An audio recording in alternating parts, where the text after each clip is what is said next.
Welcome back, everyone. Next up, we have Starfleet Innotech Inc. It trades on the OTC Pink sheets under the symbol SFIO and is a global investment holding company focused on innovation through disruptive collaborations across its three key industries: food and beverage, real estate, and technology.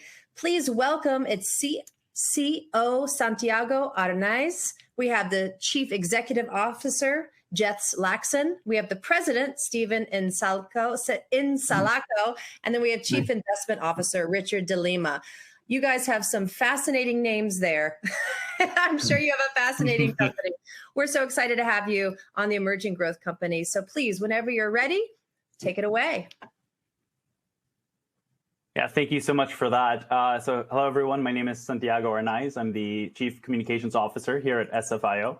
Over the next, let's say, 15 to 20 minutes or so, I'll be sharing with you a general overview of our company, our journey, our plans to uplist to the NASDAQ, and how you, investors, partners, enablers, might join us on our growth journey.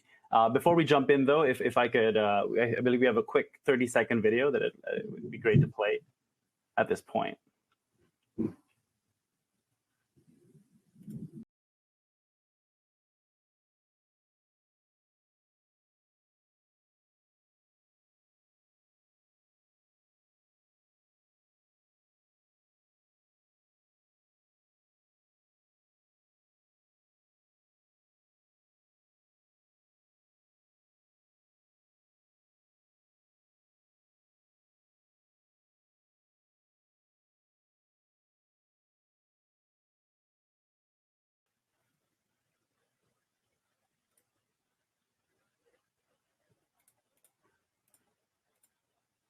Okay, great. So Starfleet Innotech, or SFIO, is a publicly listed global investment holding corporation managing a business ecosystem across F&B, real estate, and technology. We leverage decades of combined business excellence, as well as our strong presence across New Zealand, Australia, Malaysia, the Philippines, the United Arab Emirates, the United States, and a list of countries, a growing list of countries.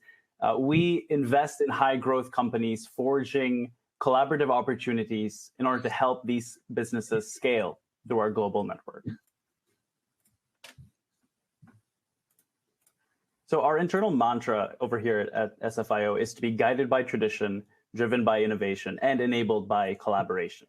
So those commitments have put us on a hyper-growth path to build a thriving business ecosystem in order to uplist from the US OTC markets, where we're currently trading, onto the NASDAQ. It's an ambitious goal, and it's one I believe you'll see we're well positioned to accomplish. So to do this, we've established a comprehensive strategy anchored in cross-divisional collaborations. So in very broad strokes, we strategically enter new markets through our F&B businesses, led by our flagship brand, Epiphany Cafe. We're going to dive into that very shortly. We fund this growth through high-yield real estate development projects spearheaded by Mariah, our premier real estate brand for technology-driven and wellness-oriented communities. And we augment operations and unlock new opportunities through our technology division, LNS Plus. And through this ecosystem that we've built, we have a number of support services ranging from accounting to digital marketing to architecture and engineering to website development and hosting, so a very full suite end-to-end. So as we dive into our F&B division now, I'd love if we could take a quick look at a video we prepared specifically about Epiphany Cafe, our flagship business here.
All right, so Starfleet actually traces its roots all the way back to 2015 with the establishment of Epiphany Cafe, the flagship brand of our F&B division. Since its founding in New Zealand, where it's been awarded among the most trustworthy franchise businesses, Epiphany has become incredibly popular for its pillow soft donuts and coffee blended beverages. Epiphany operates two models, a franchise model and a license model, the latter allowing us to scale through partnerships with existing cafes, convenience stores, and the like.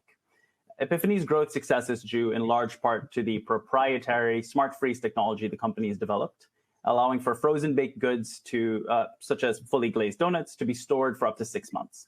This affords Epiphany locations greater efficiencies in inventory management, while allowing the businesses to operate more locations with less central commissaries. We're happy to dive into that in more detail later on. F&B plays a crucial role in our growth as a conglomerate, establishing our pathways to new markets, as I mentioned. So currently, Epiphany is now on track to expand globally.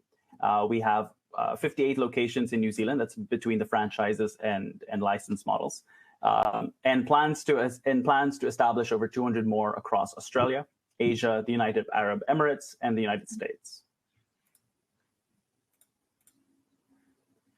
Through Epiphany, we've also championed our in-house coffee brand, Gorgeous Coffee. So today, Gorgeous has become a hero business in its own right, with beyond the SFIO ecosystem. So Gorgeous Coffee's 5-in-1 instant coffee product is soon to be sold to the US market online through Amazon. And as with each of our divisions, these flagship brands are supported by their own divisional ecosystem. So these include our subsidiaries like Big Lou's Donuts, an Australian-based bakery producing donuts for Epiphany cafes throughout Australia and New Zealand, and Metromart here, a convenience store chain carrying our products and expanding our footprint across New Zealand and soon beyond. So through Ardent Bakers, another subsidiary, we have Smart Freeze technology, the proprietary flour premix I mentioned earlier. This enables us to maximize the use of our regional commissaries, which we are already establishing ahead of our planned expansions. So we're currently engaged with a firm to help develop healthier options in Epiphany's menus, to offer low-carb and sugar-free options while utilizing superfoods like Manuka honey. So again, our goal at SFIO is to champion collaborations across our divisions. So our F&B businesses like Epiphany and Metromart will absolutely find homes in the townships and developments we build through our real estate division. Similarly, our technology division is hard at work building tools such as learning management systems to both streamline and augment our global F&B operations. And over the past few months, we've launched a number of real estate development projects, largely waterfront developments in the Philippines. By the time we uplist to the NASDAQ, we expect to complete $300 million worth of these real estate projects. So far, we've chosen to establish these developments in top global tourist spots like Palawan and Batangas. These are both in the Philippines. We've designed these projects as a marriage of purposeful technologies, championing wellness. So this intersection of innovation and community health became the blueprint for what is now Mariah, what we envision to be a leading real estate developer in tech-driven, wellness-oriented townships. So these are wholly unique offerings in the global market. We're utilizing health data systems and the latest in wellness design to create communities with proactive care built in. So communities where your children, your parents, your friends and coworkers can live better, healthier lives. Now, to do this, we've gathered an amazing team. In real estate, we've brought in decades of experience across master planning, business development, and sales. These are industry leaders that have worked for the top real estate companies in the region. AG Architects, a subsidiary of SFIO, will be playing a leading role here as well. They leverage experience in award-winning projects like Crown Plaza, Changi Airport in Singapore, integrating natural environments into interior spaces. And in wellness, the other core component here, we have expertise in health data systems and developing health sensors through our partners. We also have leading Mariah, a global expert in health hospitality.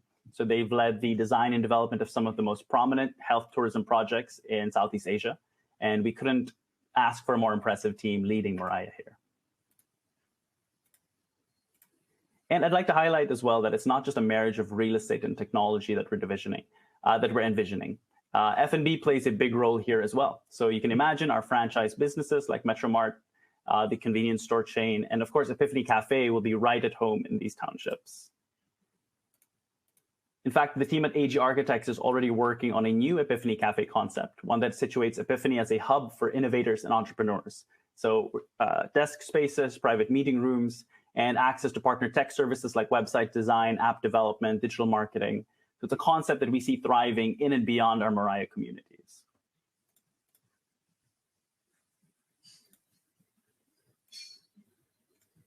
Now, speaking of tech services, our technology division here is built around LNS Plus, or Lean Tech Network Systems, a tech startup venture builder with over a decade of traction in blockchain systems, website and mobile app development, server management, digital marketing, and more. So through LNS Plus, all our existing businesses and future businesses immediately benefit from having a full suite of digital transformation partners. So of course, this means streamlining existing operations by setting up a more unified tech suite of unified tech platforms, supporting our brand's digital marketing efforts, and so on. But this also means building entirely new systems to really disrupt the industries we operate in. So coming from the startup world, the mandate of LNS Plus, our tech division, is to bring that disruptive mindset and marry it with the broad resources of SFIO. More than a support division, the role of LNS Plus is to pave the pathways towards SFIO's future. So in F&B, that means designing franchise management dashboards to allow franchisees to monitor operations, track inventory, and purchase supplies easily. We're talking learning management systems to allow owners, managers, and employees to learn the ropes of running an Epiphany Cafe, wherever, whenever, on any device at their own pace. In real estate, LNS Plus will oversee the deployment of community health dashboards, working alongside our data science and health wearable partners. And as our portfolio of real estate development continues to grow, we will be developing tools utilizing AI to manage that inventory and augment our sales operations. So each of these platforms will first and foremost be integral to our businesses. But as we have longer term plans for these platforms, turning them into subscription-based software services for other businesses as well. So thereby turning our technology services into highly lucrative revenue generators as well. So as we plan to scale SFIO exponentially, we truly see our technology products being precisely the vehicle to get us there. So these businesses that make up the SFIO ecosystem are a combination of innovative startups and businesses that have been in operation for up to 20, in some cases 30 years. So this goes back to that mantra of being guided by tradition and driven by innovation. So our diversified portfolio of businesses has also helped us not only weather the ongoing pandemic, but saw us generate over $25 million last year. So that's about a net profit of about 23%. So we expect 2022 to see a similar profit margin, with revenues growing exponentially, driven by our new projects across the conglomerate.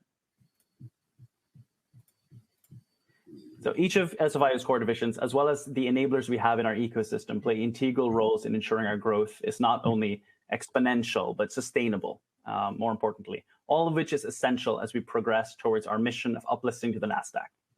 So this past year, we've enhanced and innovated the franchise and license models of our F&B division, led by our flagship brand, again, Epiphany Cafe. These are built around 4 pillar products: the Pillow Soft donuts, cakes, premium breads, and hot and cold coffee drinks. Our proprietary Smart Freeze technology allows us to extend shelf life and increase logistical efficiencies without compromising on quality. So as a result, food wastage in stores reduced by 80% down to from about 20% down to 5%. So our frozen fresh products also allow us to offer our franchise businesses with a relatively much smaller initial capital investment from our franchisees. In real estate, our second division, we've positioned Mariah as a leader in wellness-oriented developments powered by technology, a mission we're already laying the foundation to achieve by striking strategic partnerships across wellness, real estate, data analytics, and public health. Our goal here is to build a truly viable, marketable, and scalable model for championing healthier communities. And in technology, we've structured our tech firm as a business process outsourcing group, offering cutting edge and end-to-end tech design and development services ranging from website development, digital marketing, cybersecurity, data analytics, app development to blockchain technology, Web3, NFTs, and so on. We're already seeing a lot of success in this 3-part engine we've built to drive our ecosystem. And our current capital raising efforts to fuel our expansion stand to bring us even further. So what I'd really like to highlight here is that through this global ecosystem, we believe we've crafted the right strategy, gathered the right talent, and formed the right partnerships to get there, creating growth opportunities across F&B, real estate, and technology.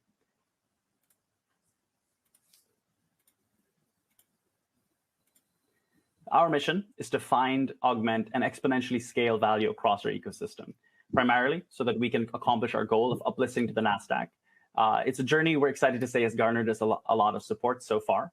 But in doing this, we also aim to create pathways to the global stage, such that the truly world-class business leaders that we have across our key markets find the global opportunities that they deserve and are equipped with the knowledge, the resources, and the community that they need to build the futures of their industries. So that's the mission of SFIO, and that's our journey. And we're very excited to have you all joining us. Now, I'd like to hand things over to our CEO, Jeths, to share some of the finer details of our strategies, opportunities, and recent milestones across our divisional ecosystems. Thank you so much, Santiago. That was an excellent presentation. And my name is Jeths, and good day, everyone. I'm the CEO of Starfleet. And as Santiago mentioned, in the past year, we've structured and strategically positioned Starfleet in emerging markets within F&B, real estate, and technology. And in order to prepare Starfleet in a hyper-growth path of expansion in any economic condition or landscape, we structured an agile roadmap.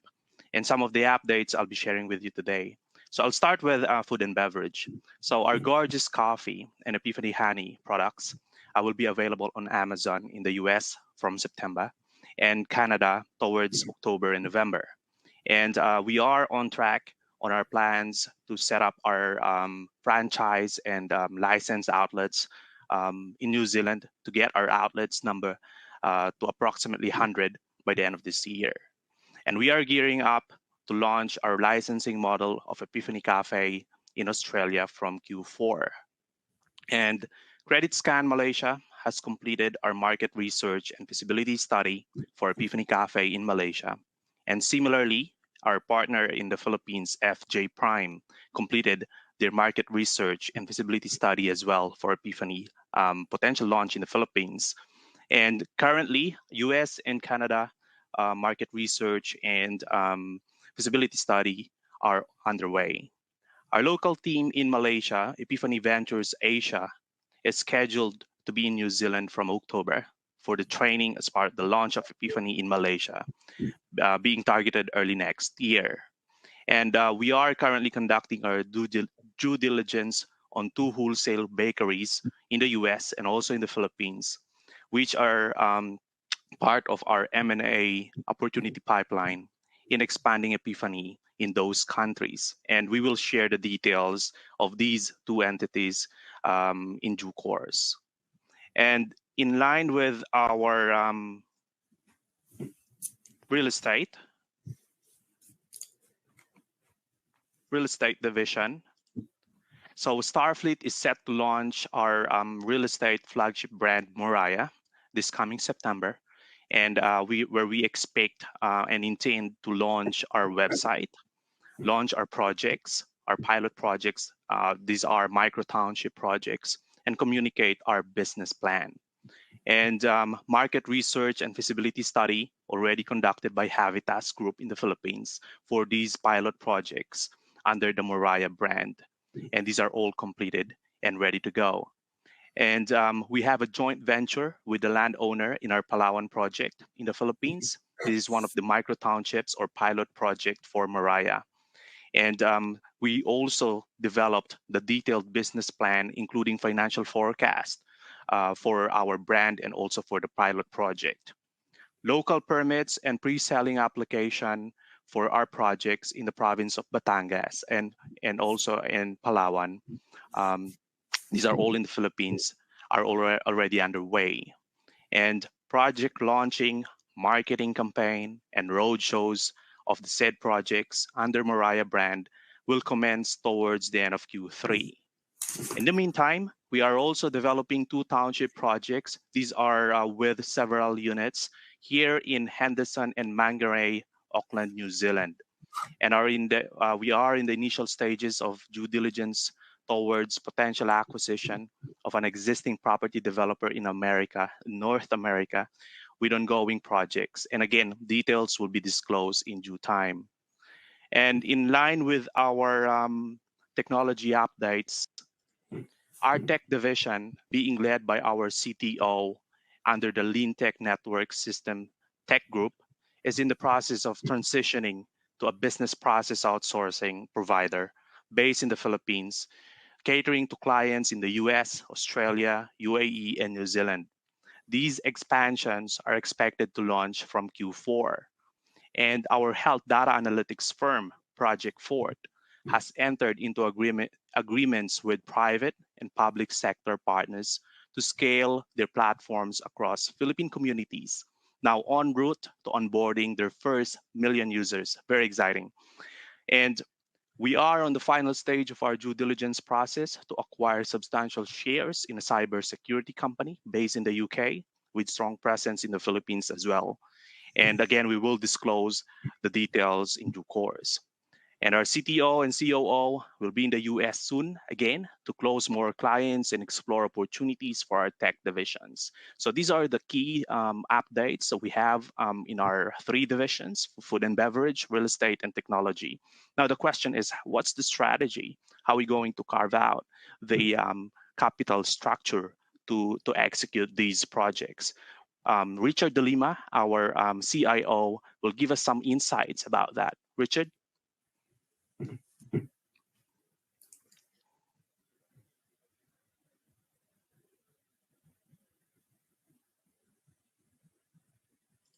I think you're muted, Richard. You hear me clearly now? Yes. Hello? Oh, okay, perfect. Thank you very much, Jet, for the introduction. Yeah, I would love to cover a little bit about many of the areas that we're covering right now, especially from the capital side of this and also from an M&A standpoint. As I joined the company back in February of this year, my background has been a lot in the capital market side. I spent maybe about 10 years. I've been managing a family office for some of 22 years and also been focused on a lot of M&A, especially in the emerging markets, lower middle market, and also from a early stage or small cap, I would say, market and so forth. A big part of the capital raising will come in different ways. One of the things that we're exploring is a very non-dilutive way, typically through asset leveraging and many different methods.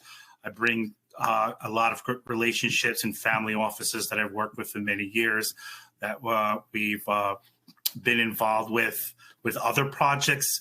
And these kinds of projects tend to be very similar or strategically in that sense and attractive to many of the investors that we're currently working with. So right now, for instance, one deal that we're getting involved with, it's simply kind of where we're financing, working with a group out in Southeast Asia. This group tends to be more in the real estate side of that. That group tends to focus more in Southeast Asia with real estate, residential real estate, commercial development, and so forth. So they're working with them is going to provide us an ability to structure a co-investment opportunity between their group and some of our investment funds in that sense of it. So this is another way that we're going to be able to enhance value and be able to get these projects construction ready for that most part, and at the same point providing us the ability to do the same sort of in the same process in the United States when we're acquiring or identifying opportunities that are going to be strategically enabling us into that aspect of it.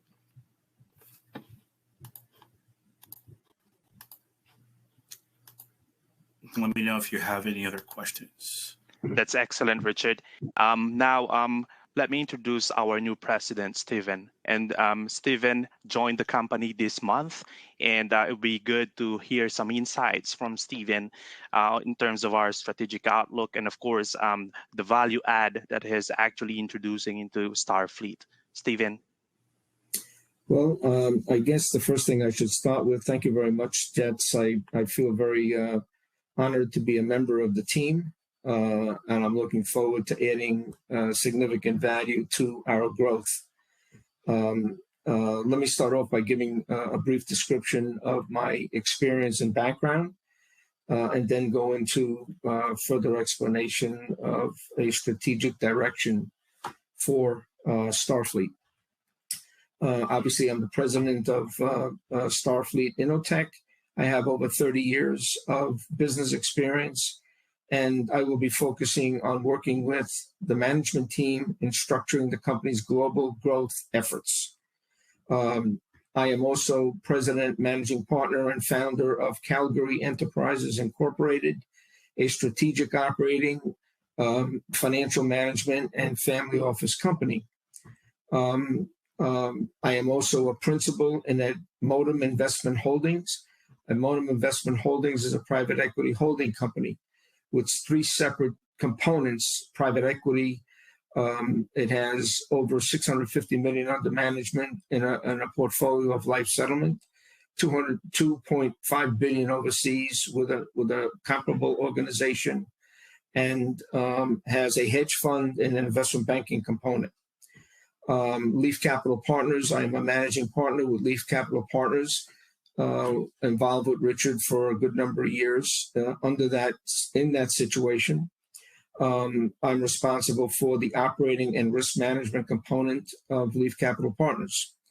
My thought leadership discipline is that of a profit-focused implementer and changer of ideas and/or services or changes to the company structure. I address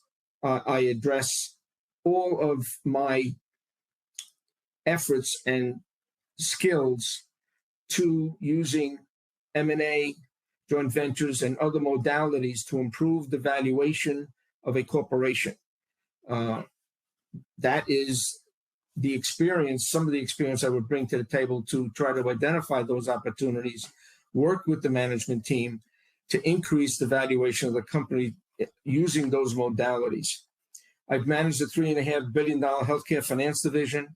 I've worked with companies providing services to ExxonMobil, financial services and management service to ExxonMobil, Griffin Corporation, Grumman Corporation, and other early stage middle market companies. I've structured over $1 billion in transactions for using both debt and equity with many corporations that I've worked with at Bank of America, at Manufacturers Hanover Trust Corporation, which is part of Chase, and other organizations like that. I managed and funded real estate assets as part of my experience, which would lend to the Starfleet Innotech component, the real estate component, to maximize investment capital, the return on investment capital in those real estate situations that I was involved in. I dealt with institutional bond clients, servicing them to improve term, yield, and/or portfolio quality. I increased revenues for a major top 5 U.S. bank through creating a marketing program utilizing or addressed to a target market that is corporations, involved corporations, high net worth individuals, and family offices. I functioned as an interim president for an aerospace company and participated in multiple forums addressing venture capital topics, operating topics, financial structure topics, how to capitalize a company in order to maximize returns for the investors. I've been a panelist as well as a moderator on many different programs or forums, the last of which involved fixed income that we presented to an audience of about 200 people, and one of the panelists was the Rockefeller family. My academic background, I have a BA in social science economics. I have an MBA in finance, financial management. Was in the military, in Army. I was a military intelligence. I was at the Strategic Studies Institute at the Army War College, which is the Army's think tank that dealt with the Pentagon and Joint Chiefs. Personally, I enjoy multiple types of sports, which I engage in enthusiastically.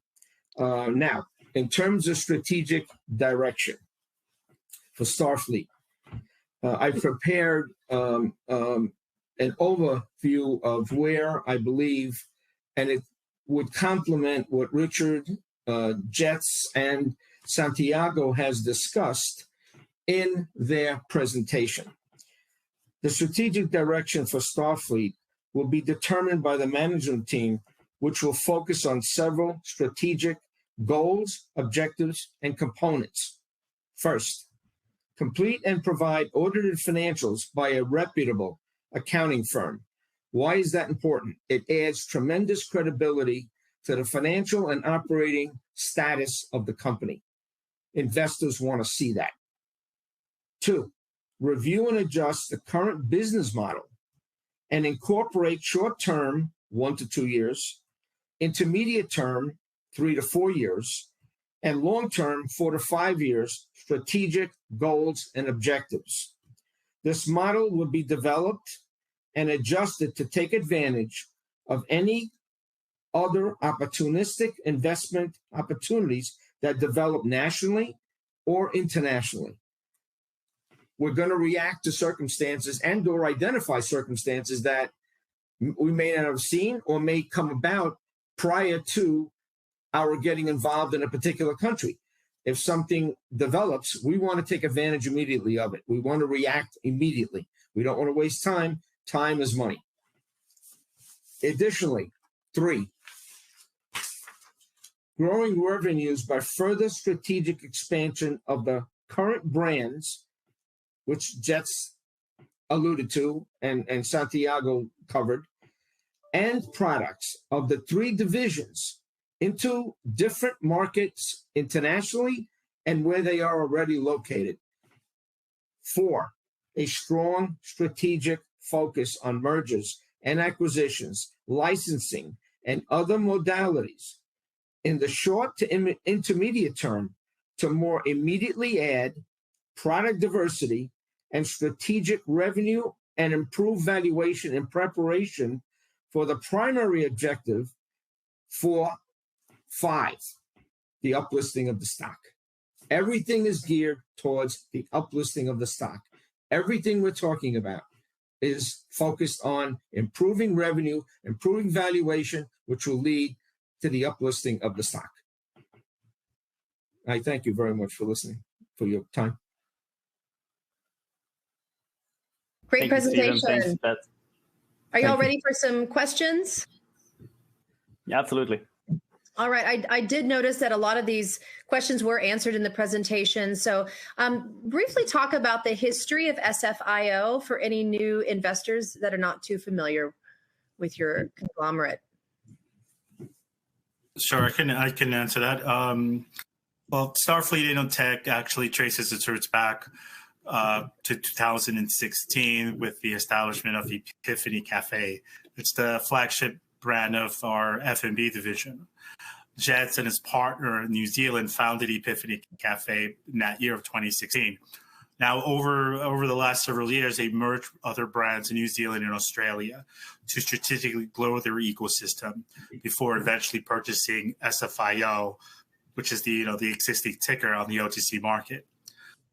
Today, Starfleet Innotech is obviously publicly listed. It's a global investment holding corporation managing business ecosystems in the F&B, real estate, and technology. We leverage decades of combined business expertise as well as a strong presence across New Zealand, Australia, Malaysia, Philippines, United Arab Emirates, and the United States. SFO Invest, our focus in investing is in high growth companies, forge collaboration opportunities, and help them scale through our global network. Let's talk about your share price. What are your plans to enhance the share price, and what are your longer term plans for this issue? I think Stephen, maybe you would be a good person to answer that one.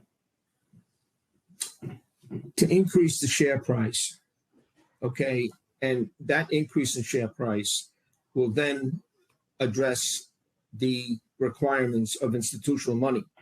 You have to develop a model which focuses on mergers and acquisitions and or the development of, has to be a combination of the two. and or the development of the current product base and brands, expanding those where they are and also into other countries.